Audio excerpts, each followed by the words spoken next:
તાપી જિલ્લામાં દિશા સમિતિની ત્રિમાસિક બેઠક યોજાઈ હતી। બારડોલી લોકસભાના સાંસદ પ્રભુભાઈ વસાવાના અધ્યક્ષસ્થાને યોજાયેલી આ બેઠકમાં કેન્દ્ર અને રાજ્ય સરકારની વિવિધ યોજનાઓના અમલીકરણની સમીક્ષા કરવામાં આવી। જિલ્લા કલેક્ટર દેવ ચૌધરીની ઉપસ્થિતિમાં યોજાયેલી બેઠકમાં ગ્રામ વિકાસ, આવાસ, સ્વચ્છતા, આરોગ્ય અને શિક્ષણ ક્ષેત્રની કામગીરી પર વિશેષ ચર્ચા કરવામાં આવી। તાપી જિલ્લા કલેક્ટર કચેરી ખાતે યોજાયેલી દિશા સમિતિની બેઠકમાં જિલ્લાના વિવિધ વિભાગોના વિકાસલક્ષી કામગીરીની સમીક્ષા કરવામાં આવી હતી। સાંસદ પ્રભુભાઈ વસાવાએ પ્રેઝન્ટેશન મારફતે કેન્દ્ર અને રાજ્ય સરકારની યોજનાઓના ગ્રાઉન્ડ લેવલ પરના અમલીકરણ અંગે વિગતવાર માહિતી મેળવી હતી। આ બેઠક દરમિયાન સ્વચ્છ ભારત મિશન, પ્રધાનમંત્રી આવાસ યોજના, આરોગ્ય અને શિક્ષણ સહિતના વિવિધ વિભાગોની પ્રગતિ અંગે ચર્ચા કરવામાં આવી હતી। ગ્રામ્ય અને આદિજાતિ વિસ્તારોમાં યોજનાઓનો અસરકારક અમલ થાય તે માટે અધિકારીઓને માર્ગદર્શન આપવામાં આવ્યું હતું। જનપ્રતિનિધિઓ દ્વારા ઉઠાવવામાં આવેલા પ્રશ્નોના જવાબ સંબંધિત વિભાગોના અધિકારીઓને રજૂ કર્યા હતા। સાથે જ મહિલા સ્વરોજગારને પ્રોત્સાહન મળે અને લોકહિતની યોજનાઓ વધુ અસરકારક રીતે અમલમાં આવે તે માટે સાંસદશ્રીએ રચનાત્મક સૂચનો આપ્યા હતા। આ પ્રસંગે જિલ્લા કલેક્ટર તરીકે પદભાર સંભાળતા દેવ ચૌધરીનું સાંસદ પ્રભુભાઈ વસાવાએ પુષ્પગુચ્છ અર્પણ કરી સ્વાગત કર્યું હતું। આ બેઠકમાં ધારાસભ્યો, જિલ્લા વિકાસ અધિકારી, વન વિભાગના અધિકારીઓ તેમજ વિવિધ વિભાગોના અમલીકરણ અધિકારીઓ ઉપસ્થિત રહ્યા હતા। તાપી જિલ્લા દિશા કમિટીની આજે મીટિંગ મેળવવામાં આવી।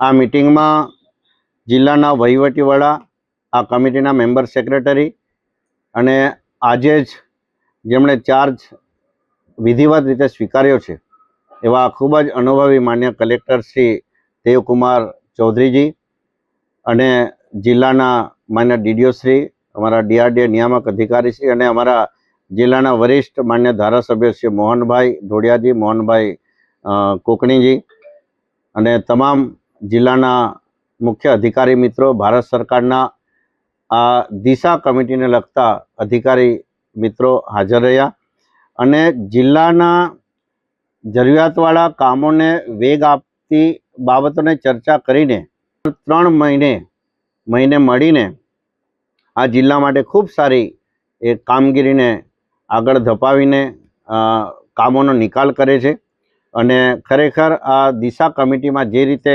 રિવ્યૂ લેવામાં આવે છે ત્યારે એનો જિલ્લા કક્ષાએથી લઈને ગ્રામ્ય કક્ષાએ, વિલેજ લેવલથી લઈને તાલુકા, જિલ્લા કક્ષાએથી લઈને રાજ્ય અને કેન્દ્ર સરકાર સુધી આની આ બાબતોનું ધ્યાન રાખવામાં આવે છે। ખાસ કરીને ભારત સરકારે જે નરેગાની જગ્યાએ વીબી જીરામજી યોજના લાગુ કરીને રાજ્ય સરકારના સહયોગથી અને કેન્દ્ર સરકારના આ મુખ્ય યોજનાને જે સાંપ્રત સમયની જરૂરિયાત પ્રમાણે જિલ્લાની કોઈ પણ બાબતને આવરી લઈ એવા પ્રકારનું જે આયોજન છે વીબી જીરામજીમાં, ત્યારે એનો પણ ખૂબ સારી રીતે અમલ જિલ્લામાં થાય અને આની તમામ પ્રકારની જે ભૌતિક સુવિધા છે, આકસ્મિક સમયે જ્યારે કુદરતી હોનારત થાય કે વોટર હાર્વેસ્ટિંગ કે એન્વાયરમેન્ટને લગતી તમામ કામગીરીનો આમાં મુખ્યત્વે સમાવેશ કરવામાં આવ્યો છે અને એ યોજનાની પણ વિસ્તૃત માહિતી આજે આપવામાં આવી છે। ખેતીના સમયે જ્યારે આ 60 દિવસ આ યોજનાને બંધ પણ રાખવામાં આવી છે, એનો અવકાશ રાખવામાં આવ્યો છે જેથી કરીને ખેતીમાં મજૂરોની શોર્ટેજ નહીં પડે,